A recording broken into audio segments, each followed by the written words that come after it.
जी दोस्तों, कहते हैं ईंट का जवाब पत्थर से देना भी किसी किसी का काम है, लेकिन ये वो काम है जो सिर्फ़ और सिर्फ इस टाइम भारत कर सकता है। क्योंकि भारत ने ये काम चाइना के अगेंस्ट किया है, क्योंकि चाइना ने कुछ समय पहले चाइना का एक नक्शा जारी किया था जिसमें उसने भारत के बहुत सारे हिस्सों को अपना हिस्सा दिखाया था। तो अब चलो आप वीडियो देखें, बाकी बातें बाद में करते हैं। और अब भारतीय सेना के पूर्व थल सेना प्रमुख मनोज मुकुंद नरवणे ने सोशल मीडिया पर एक मैप डालकर बवाल मचा दिया है। तो मैं I am sorry, I just don't understand. उन्होंने वो मैप निकाला, वो भी इंडिया के साथ उनकी नेविगेशन है, वो टोटली वो जो काम कर रहा है वो अमेरिका के साथ कर रहा है। चाइना ने एक मैप रिलीज किया था अभी थोड़े दिन पहले, उसके अगेंस्ट इंडिया ने एक नया मैप रिलीज किया है। उसके बारे में आपका क्या कहना है? आपने देखा होगा, मैंने देखा है वो मैप। चाइना को उसी की भाषा में सबक सिखाने का काम किया है। Today we have a very solid answer from India. So do you know this man? So his name is Manoj Narvane. अभी खबर ये चल रही है वो एयरफील्ड बना रहे हैं, फाइटर एयरफील्ड बना रहे हैं लद्दाख वाले एरिया में, अनाउंस कर चुके हैं। और दूसरे पाकिस्तान साइड पे कभी कोई प्रोटेस्ट कभी कोई प्रोटेस्ट। यही इनफ है चाइना की बोलती बंद करने के लिए। इंडिया का जो ऊपर जाने का ना, उधर देखे ना कि वो डेमोक्रेसी है, आज तक कोई फौजी हुक्मरान नहीं आया। ये चाइना वालों ने शरारत करी, आपको मालूम है हमारे लोग भी कोई कम नहीं है। BRI जो बेल्ट रोड इनिशिएटिव जिसको पाकिस्तान में CPEC कहा जाता है, पहले ही वो मुश्किलात का शिकार है। चाइना की बॉर्डर तक इंडिया ट्रेन पहुंचा रहा है, करीबन 10 किलोमीटर चाइना रह जाएगा। वो वंदे भारत जैसी मतलब VIP ट्रेन चलेगी, तो अब आपके लिए तो आसान हो जाएगा। कमाल देखिए आप पंचोली जी, भी हिम्मत की दाद देता हूँ मैं मोदी जी की। भी ये कहते हैं कि आप चाइना को जवाब क्यों नहीं देते। इससे ज़्यादा बढ़िया जवाब मुझे नहीं लगता कोई हो सकता है। नमस्ते दोस्तों, जय हिंद। हिंदुस्तान स्पेशल में आपका स्वागत है दोस्तों। भारत के पूर्व सेनाध्यक्ष मनोज नरवणे ने ट्विटर पर चीन का एक नया नक्शा साझा कर दिया है, जिस पर चीन बौखला गया है। उन्होंने नक्शा शेयर करते हुए कहा कि आखिरकार किसी को चीन का नक्शा मिल गया है, जैसा कि यह वास्तव में है। इस बहुरंगी मानचित्र में चीन ने तिब्बत समेत कई क्षेत्रों को अवैध कब्जे वाले क्षेत्रों के रूप में सीमांकित कर अलग करके दिखाया गया है। उन्होंने लिखा कि चीन का यह असली मैप है। चीन अपनी विस्तारवादी नीतियों के लिए कुख्यात है। मीडिया रिपोर्ट्स के मुताबिक नक्शे में ताइवान, हांगकांग, तिब्बत, यूनान जैसे अन्य चीन की सीमा से लगे हुए देश को चीन के कब्जे के तौर पर दिखाया गया है। उन्होंने ऐसे समय ये नक्शा शेयर किया जब चीन के नए नक्शे को लेकर विवाद बचा हुआ है। चीन ने 28 अगस्त को देश का नया मैप जारी किया था और उसमें कई क्षेत्रों को विवादित दिखाया गया है। अब भारत द्वारा जारी किए गए इस नए मैप से चीन को मिर्ची लगी हुई है। चाइना ने एक मैप रिलीज किया था अभी थोड़े दिन पहले, उसके अगेंस्ट इंडिया ने एक नया मैप रिलीज किया है। उसके बारे में आपका क्या कहना है? आपने देखा होगा, मैंने देखा है वो मैप। पहली बात यह है कि चाइना ने बेवकूफ़ी करी, बिकॉज कहीं ना कहीं वो भारत को तंग करना चाहता है इन चीज़ों से। लेकिन मैंने एक चीज़ नोट करा है कि मोदी जी हैं या उनकी गवर्नमेंट है, उनके ऊपर रत्ती भी फ़र्क नहीं पड़ा। उन्हें मालूम है ये सिर्फ एक भ्रमित करने के लिए, G20 से पहले कांग्रेस को और अपोजिशन को कुछ मुद्दा देने के लिए, डिस्टर्बेंसेस क्रिएट करने के लिए, इनको कटघरे में खड़ा करने के लिए ये क्रिएट किया गया है। इसका कोई भी सिग्निफिकेंस नहीं है। और जो भारत का जो आप मैप बोल रहे हैं कि भारत ने निकाल दिया, मैंने वो देखा है, मैं अभी स्क्रीन पे लगा भी रहा हूँ। ये चाइना वालों ने शरारत करी, आपको मालूम है हमारे लोग भी कोई कम नहीं है। और सर अभी ये आपने सुना होगा कि चाइना की बॉर्डर तक इंडिया ट्रेन पहुंचा रहा है, करीबन 10 किलोमीटर चाइना रह जाएगा। वो वंदे भारत जैसी मतलब VIP ट्रेन चलेगी, तो अब आपके लिए तो आसान हो जाएगा। गाड़ी से वहां तक आ जाइए और 10 किलोमीटर अपना घूमते घामते और चले आइए ट्रेन में बैठ के दिल्ली सीधा।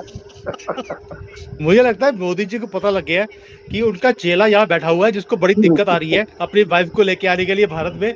उन्होंने भी एक वंदे भारत शुरू कर दी। और देखिए कमाल देखिए आप पंचोली जी, भी हिम्मत की दाद देता हूँ मैं मोदी जी की।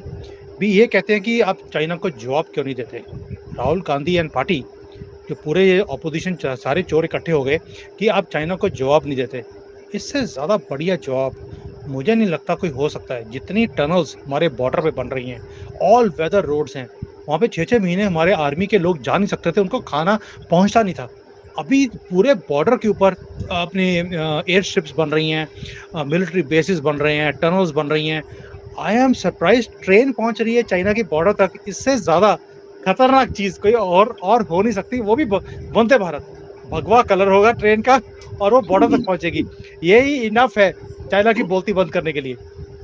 सर मेरे फादर सेशन जज थे, तो कई बार वो मुजरिम उनके पास आते थे, तो वो उनसे शिकायत करते थे सर कि मेरी कुटाई हुई है बहुत। तो उन्होंने कहा कहाँ है निशान? तो क्या सर कंबल में लपेट के मारा है, निशान नहीं है।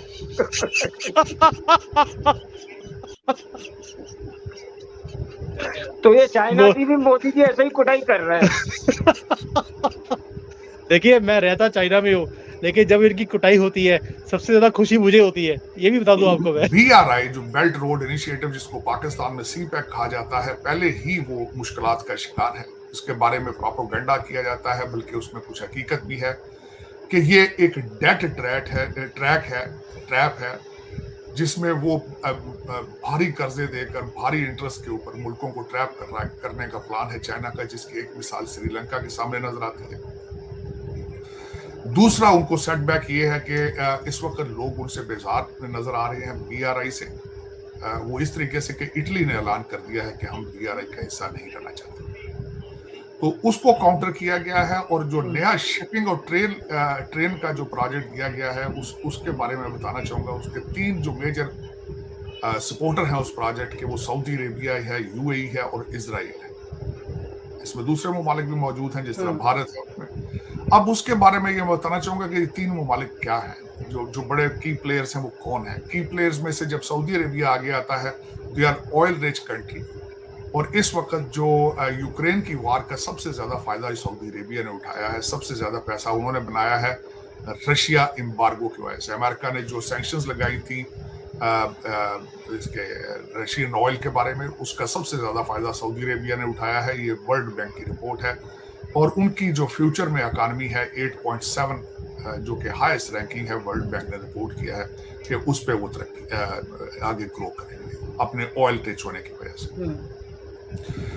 तो एक तो ऑयल रिच कंट्री है, कैश लोडेड कंट्री है, और तीसरी बात इजराइल टेक्नोलॉजी है। जो इस वक्त टेक्नोलॉजी में IT के अंदर जो भी स्टार्टअप शुरू होता है वो इजराइल से शुरू होता है।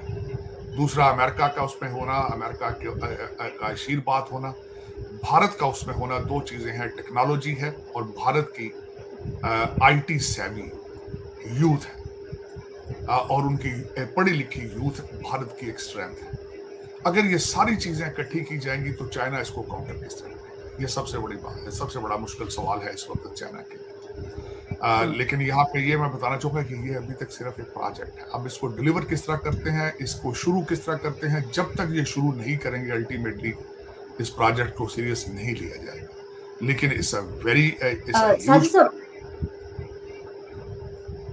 साजिद साहब, जिस तरह आपने कहा कि इसमें बड़े बड़े ममालिक शामिल हैं और पाक चाइना इकोनॉमिक कॉरिडोर जो है उसको काउंटर करने के लिए ये प्रोजेक्ट लॉन्च किया जा रहा है, तो अगर ये प्रोजेक्ट लॉन्च हो जाता है तो पाक चाइना इकोनॉमिक कॉरिडोर का क्या मुस्तकबिल नजर आता है?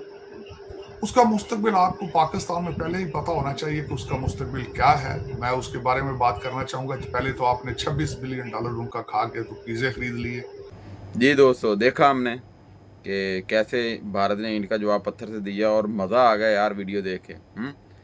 इसे कहते हैं पावर, क्योंकि इंडिया में इस टाइम इतनी पावर है कि वो चाइना को सही तरीके से जवाब दे सकता है।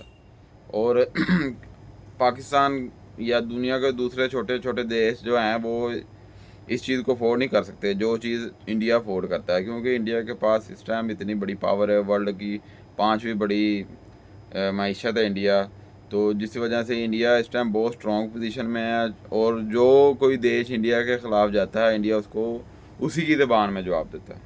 ये भाई यही चीज़ होने हासिल करने के लिए आपकी इकॉनमी स्ट्रॉन्ग होनी चाहिए, आपके जो नेता हैं वो ईमानदार होने चाहिए। जैसे अब आपको बड़ा ईमानदार नेता मिला मोदी साहब, वो मैंने जब से वो आए उन्होंने करप्शन फ्री हिंदुस्तान करने की कोशिश की है। उन्होंने करप्शन के ख़िलाफ़ बहुत सारी मुहिम चलाई, क्योंकि करप्शन जो होती है वो किसी भी देश को खोखला कर देती है, तो जिसकी वजह से इससे बचना चाहिए।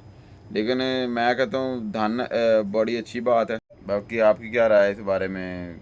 कि ये जो एक दूसरे के साथ जंग हो रही है ये ठीक है या नहीं ठीक। अपनी राय का साथ ज़रूर कीजिएगा। मिलते हैं अगली वीडियो में। अपना ख्याल रखिएगा। अल्लाह हाफिज़।